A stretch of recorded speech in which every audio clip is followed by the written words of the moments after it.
अस्सलाम वालेकुम। मेरे जितने फेसबुक और यूट्यूब के मेरे जितने व्यूअर्स हैं सबको हैप्पी मदर डे। और इससे पहले मैं अपना आपके साथ मुखातिब हो चुकी हूँ। मैंने आप से काफ़ी बातें भी की और इत्तेफाक है कि मैं जब यहाँ अल-फजर बहरिया टाउन के रेस्टोरेंट में मैं जब बैठी हुई थी तो मेरे कुछ करीबी मेरे फ्रेंड उनके साहबजादे यहाँ मेरे साथ मौजूद हैं और जिनसे मेरे फैमिली टर्म्स भी हैं। और इस वक्त इत्तेफाक से ये भी इसी रेस्टोरेंट में आए हुए थे चाय पीने के लिए। तो मैंने सोचा कि आज मदर डे के हवाले से इनका भी मैं छोटा सा इंटरव्यू ले लूं, क्योंकि मतलब एक बहुत ट्रेजेडी बात तो ये है कि इनकी वालदा अब इस वक्त दुनिया में नहीं है।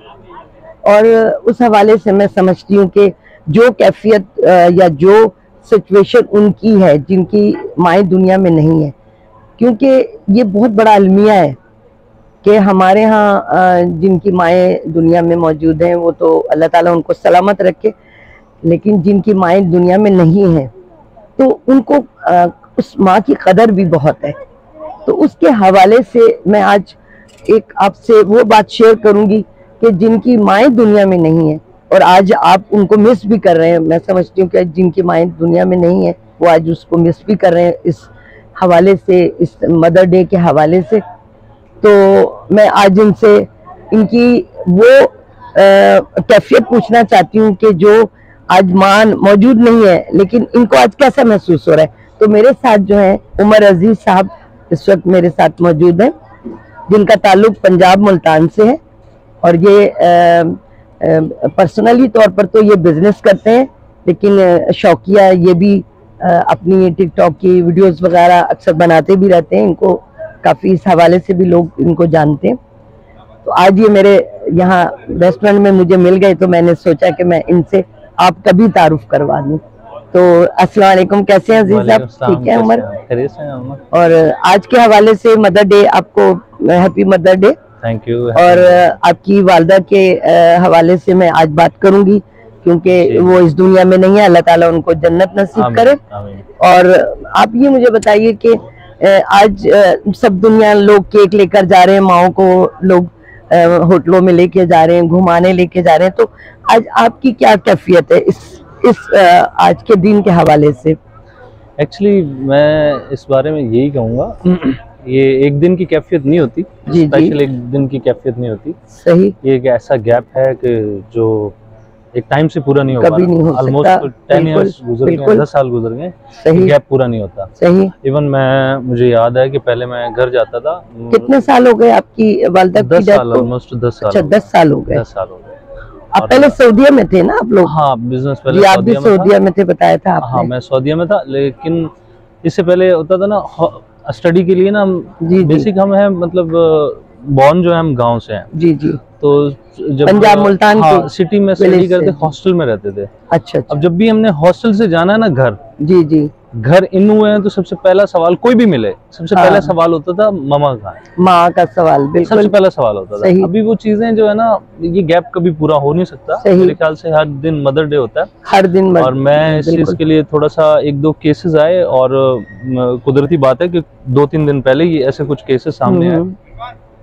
बेटे इस बात को सोच रहे थे कि यार इनके माँ बाप के खर्चे कैसे पूरे करें। अब मैं हैरान था कि माँ बाप 5-5 बच्चों को पाल लेते हैं, करते हैं, पालते हैं और बड़े मुखलिस तरीके से। बिल्कुल। अब जब उनका टाइम आया, जी जी जी, अकॉर्डिंग टू इस्लाम, मैं अगर हल्का सा भी अपने माँ बाप से नाफरमानी करता हूँ तो मैं ईमान से खारिज हूँ, टू बी ऑनेस्ट। ये हमारा इस्लाम कहता है। और बाकी जो माँ का मुकाम है वो तो बयान तो किया जा सकता नहीं। इवन आई कांट एक्सप्लेन, ये एक्सप्लेन भी नहीं कर सकती। ये एक फीलिंग है, एहसास है, बिल्कुल। और इस तरह का एहसास है कि मैं बयान नहीं कर सकता। माँ का सबसे बड़ा एक आप ये देखें कि जब आप छोटे होते हैं, जब हम छोटे होते हैं और स्कूल से आते हैं तो माएँ दरवाजे पे इंतजार कर रही होती हैं। मैं एक खास बात बताऊं, मैं थोड़ा शरारती था। जी जी। तो मैंने शरारत करनी, अभी मम्मा ने ना वो चप्पल उठा के मारनी पीछे से। मैं भागता था ना शरारत करके, सही। मम्मा ने चप्पल उठा के मारनी। सही। अब मैं उस चीज को इतना मिस कर रहा हूँ, मैंने कहा अल्लाह कोई एक दिन ऐसा आ जाए माँ की वो मार भी याद आ रही है, वो चीज याद आ जाए, वो चीज दोबारा रिपीट हो जाए। बिल्कुल। और ये चीज मतलब ये एक जैसे नहीं ख्वाहिश होती है, अल्लाह ये ख्वाहिश पूरी करा दे। हाँ, हालांकि है ख्वाहिश और पता भी है कि ये हो नहीं, रिपीट नहीं हो सकता, लेकिन ये एक एहसास है दिल में, ये रहती है। ये कमी जो है ना कभी पूरी नहीं हो सकती। और ये कि और जिनकी माएँ हैं उनको कदर करनी चाहिए। अल्लाह ताला हाँ सबकी माओं को सलामत रखे। इस्लाम स्टेटमेंट है कुरान की, अगर आप माँ से या बाप से आप इनको बुढ़ापे में पाएं तो इनकी खिदमत और ये आपकी जन्नत है। बिल्कुल। और एक आप ये देखें कि माँ के जो किरदार माँ का होता है कि वो सर्दी हो गर्मी हो अपने आप को वो तकलीफ दे देती है, लेकिन आप ये चीज देखें कि वो अपनी औलाद को नहीं तकलीफ में देख सकती। ये कितना बड़े, यानी माँ का कितना बड़ा ये वो उसका वो किरदार है। कितनी खूबसूरती है ना, ये कितनी खूबसूरती है। एक बच्चे को सुलाने के लिए पूरी रात माँ वो गीले में खुद सो जाएगी, बच्चे को सूखे में सुलाएगी। यानी उस जो पैदाइश से लेके बुढ़ापे तक का जो किरदार, उसका जो वो है किरदार है, वो उसका हम बदल भी नहीं दे सकते। बिल्कुल, आपने ये बड़ा अच्छा पॉइंट उठाया मामा। और आज मैं इसी हवाले से मैंने कहा चले आप मुझे नजर आए तो मैंने कहा मैं आपका इंटरव्यू लूं, इसलिए कि लोग नहीं करते माँ के बारे में, लोग कुछ जिक्र नहीं करते। करना चाहिए। मेरे ख्याल से अलमिया है हमारे माशरे का कि अल्हम्दुलिल्लाह फिर भी हम हमारे यहाँ बहुत ऐसे कम लोग हैं जो नाफरमान है। लेकिन आप ये देखिए ओल्ड होम में अभी भी मैंने देखा, मैं पिछले साल मैंने जब अपनी मोटिवेशनल स्पीच की थी तो उसमें मैंने एक खास ये फातिमा ओल्ड होम का मैंने जिक्र इसलिए किया था कि वहाँ मेरी एक दोस्त है मिसेस जुल्फ़िकार, तो वो वहाँ गई थी, उन्होंने वहाँ उनको तहफ़ वगैरह भी दिए थे। तो वो बता रही थी कि अक्सर वो माएँ वहाँ मौजूद थी कि जिनकी औलादें मौजूद थी, बाहर मुल्कों में थी, और माओ को ओल्ड होम में उन्होंने वहाँ बिठाया हुआ था। तो ये कितना बड़ा अलमिया है हमारे लिए कि माए ओल्ड होम में अपनी जन्नत को ओल्ड होम में डाल दिया। तो ये चीजें जो है ना हम इस पर डिस्कस नहीं करते। मैं आपकी नहीं, लेकिन एक मैं आपकी बात काट रही हूँ जी। उमर, अगर हम खानदान के लोग जितने भी फैमिलीज हैं, मैं उन फैमिलीज की बात कर रही हूँ कि जो अपनी माओ को ओल्ड होम में डाल देते हैं, ओल्ड होम में भर्ती कर देते हैं, तो खानदान क्यों उसको प्रेशराइज नहीं करता? उस खानदान के जो लोग हैं वो क्यों नहीं ये कहते कि तुमने अपनी माँ को कहाँ डाल दिया है? तो वो क्यों नहीं ऑब्जेक्शन करते? क्योंकि आप उस मौजू पर आना नहीं चाहते, आप अपनी बीवी बच्चों में मसरूफ होते हो, आप उनमें खुश हो। बिल्कुल ऐसा। तो आप अपनी उस माँ को, उस जन्नत को खो देते हो कि जिसको दुनिया तरस रही है। अब जैसे अब ये उमर आप मौजूद हैं, इनकी वालदा नहीं है तो इनको माँ की कदर है। अब जो जिनकी माएँ मौजूद हैं वो ओल्ड होम में बैठी हुई हैं। तो ये हमारा यही अलमिया है हमारे मुल्क का। देखिए हम यूरोप के साथ नहीं चल सकते, अंग्रेजों के साथ हम नहीं चल सकते, कल्चर है नहीं, और हमारा कल्चर ये नहीं है, हमारा इस्लामी कल्चर जबरदस्ती हम अडॉप्ट करने की कोशिश कर रहे हैं, ऐसा हो नहीं सकता। अभी देखिए जंग के हालात थे, तो आप इस चीज को देखें कि वो माएँ जो अपने बच्चों को जंगों में भेज रही हैं, अपने बच्चों को सरहदों पर भेज रही हैं, वो भी तो माएँ, उनके भी तो दिल गुर्दे। तो ये हम माँ का तो आप कहीं पर भी बदला नहीं दे सकते, लेकिन हमारे यहाँ इस मौजू पर आते ही नहीं है।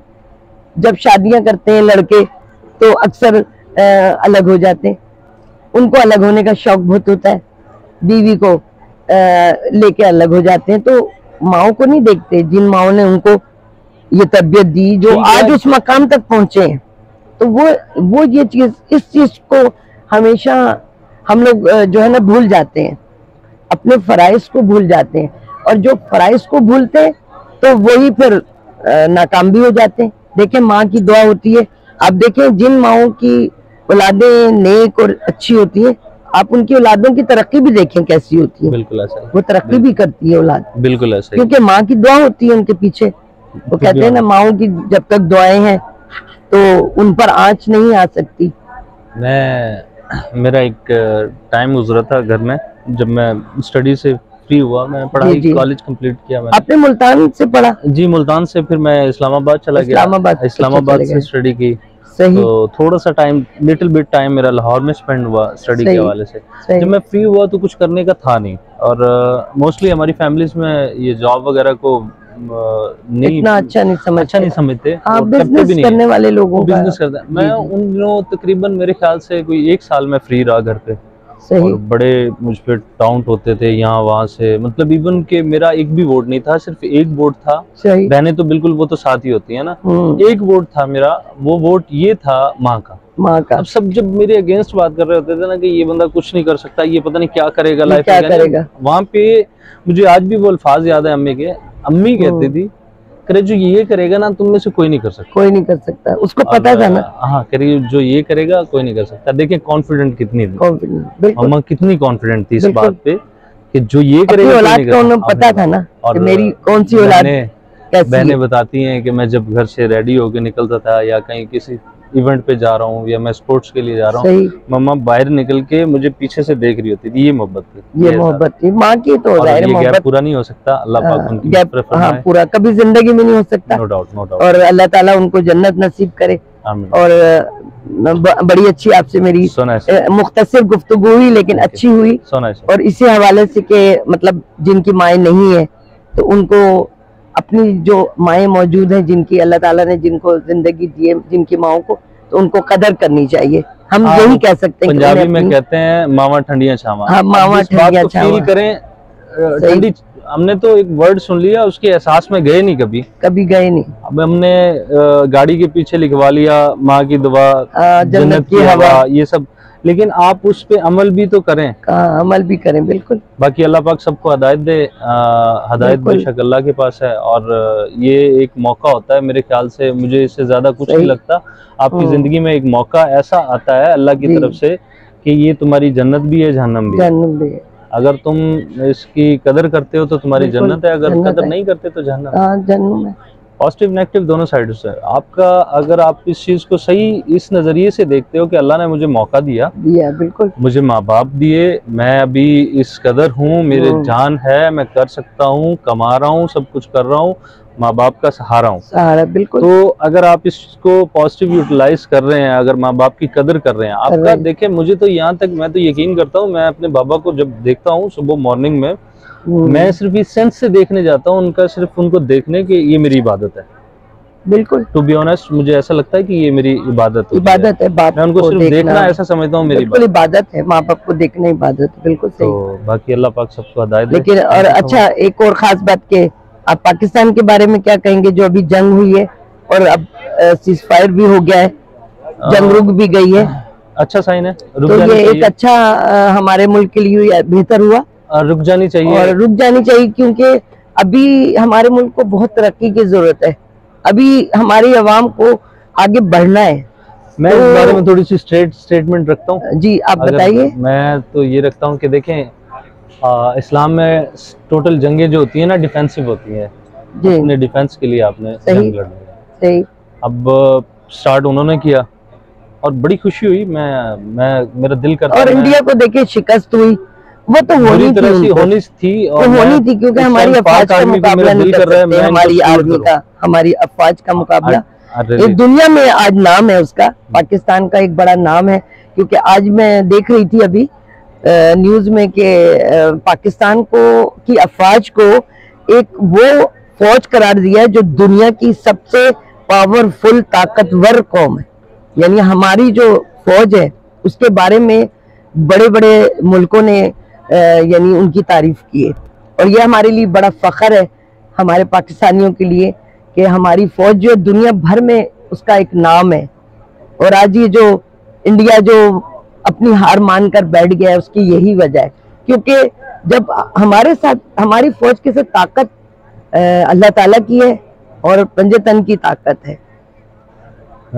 ये सबसे बड़ी हम देखते हैं कि हमारे साथ अल्लाह और उसके रसूल की ताकत है। तो ये हमारा मुल्क कभी जो है वो शिकस्त नहीं हो सकती हमारी फौज को, इंशाअल्लाह। तो ये भी एक बड़ी आज की अच्छी हमारे लिए खबर थी कि चलें अब जंग जो है वो थोड़ा उन्होंने सीज फायर कर दिया, तो बेहतर है रुकी। ऐसे रुकने वाले थे नहीं वो, मेरे ख्याल से। पाक आर्मी हमारी कल भी इस टॉपिक पे गुफ्तगू हो रही थी कुछ दोस्तों के साथ। जी जी। मेरा यही कहना है कि पाक आर्मी या पाकिस्तान जी not very easy task for anyone. हाँ, बिल्कुल, ये टफ है। ये पाकिस्तान का एक मतलब है। बिल्कुल। पाकिस्तान की तरफ कोई पाक आर्मी, अल्हम्दुलिल्लाह मेरा दिल कर रहा है कि इन दिनों मैं इनको सल्यूट करूं, इनके ऊपर फूल फेंकूं। मैं कराची से आ रहा था ड्राइव करते हुए, मुझे गाड़ियां नजर आई हैं पाक आर्मी की आते हुए, मैंने दोनों हाथों से सल्यूट किया। बिल्कुल, दिल में मोहब्बत आई। बिल्कुल। अच्छा, मेरा तो एक इसलिए भी ताल्लुक रहा कि मेरे पापा आर्मी में ऑफिसर थे। मैं एक रिटायर आर्मी ऑफिसर की बेटी भी हूँ।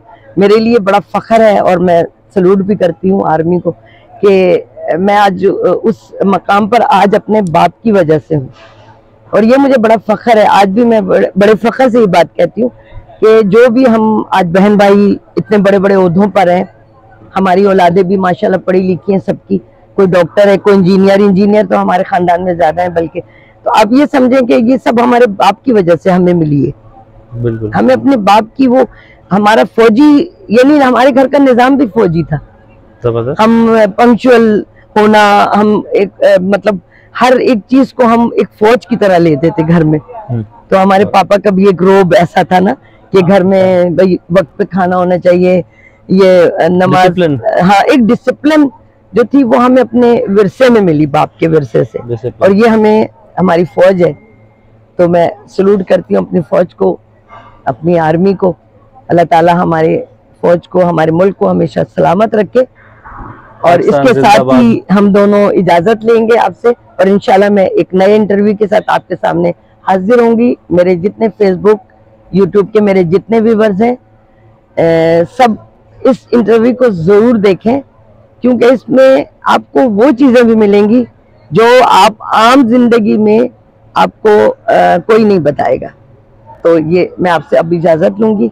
इसके साथ ही अल्लाह ताला आपको सेहत और सलामती दे, आप जहाँ रहें खुश रहें, आबाद रहें, और हमेशा दुआ में हमें भी याद रखें। अल्लाह हाफिज।